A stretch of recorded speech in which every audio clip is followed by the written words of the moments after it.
ନୂଆପଡ଼ା ସ୍ଥିତ ଜଗନ୍ନାଥ ମନ୍ଦିର ପରିସର ମଧ୍ୟରେ ମହାପ୍ରଭୁଙ୍କ ସ୍ନାନ ଯାତ୍ରା ଓ ଗଜାନନ ବେଶ।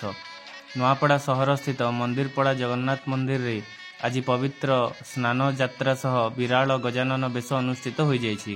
ସକାଳ ଆଳତି ପରେ ଚତୁର୍ଦ୍ଧାମୂର୍ତ୍ତିଙ୍କୁ ପରମ୍ପରା ଅନୁଯାୟୀ ଗୋଟି ପହଣ୍ଡିରେ ସ୍ନାନ ବେଦୀକୁ ଅଣାଯାଇଥିଲା।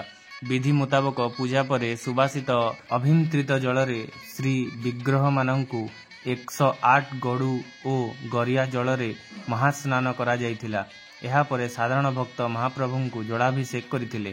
ଅପରାହ୍ନରେ ପରମ୍ପରା ଅନୁଯାୟୀ ଶ୍ରୀଜୀଉଙ୍କ ଗଜାନନ ବେଶ ଅନୁଷ୍ଠିତ ହୋଇଥିଲା। ସନ୍ଧ୍ୟାରେ ଶ୍ରୀଜୀଉମାନଙ୍କୁ ଅଣସର ଘରେ ବିଜେ କରାଯାଇଥିବା ବେଳେ ଆସନ୍ତା ନେତ୍ରୋତ୍ସବ ଯାଏଁ ସେଠାରେ ଗୁପ୍ତ ସେବାନୀତି କରାଯିବ ବୋଲି ମନ୍ଦିର କମିଟି ତରଫରୁ ସୂଚନା ଦିଆଯାଇଛି। ମହାସ୍ନାନ ଓ ଗଜାନନ ବେଶ ଦେଖିବାକୁ ଆଜି ଦିନ ତମାମ ମନ୍ଦିରରେ ଶ୍ରଦ୍ଧାଳୁଙ୍କ ଭିଡ଼ ପରିଲକ୍ଷିତ ହୋଇଥିଲା। ଆଜି ନୂଆପଡ଼ା ସହର ମନ୍ଦିରପଡ଼ା ସ୍ଥିତ ଜଗନ୍ନାଥ ମନ୍ଦିରରେ ମହାପ୍ରଭୁଙ୍କ ଦେବସ୍ନାନ ପୂର୍ଣ୍ଣିମା ଅନୁଷ୍ଠିତ ହୋଇଯାଇଛି। ପ୍ରଥମେ ପ୍ରଭୁଙ୍କୁ ରତ୍ନବେଦୀରୁ ସ୍ନାନବେଦୀକୁ ଅଣାଯାଇଥିଲା। ଯଥାରୀତି ଯଥାବିଧି ତାଙ୍କର ପୂଜାର୍ଚ୍ଚନା କଲାପରେ ଚତୁର୍ଦ୍ଧାମୂର୍ତ୍ତିଙ୍କୁ ସ୍ନାନ କରାଗଲା ଏବଂ ଭୋଗ ଲାଗି ହୋଇଥିଲା।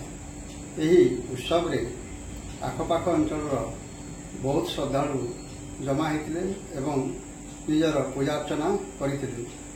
ଏହି କାର୍ଯ୍ୟ ସୁଚାରୁ ରୂପେ ସମ୍ପାଦନ କରାଯାଇଥିଲା।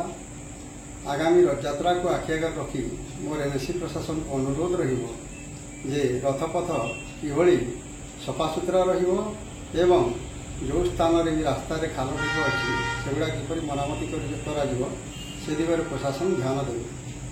For more updates, please subscribe to our channel and press the bell icon.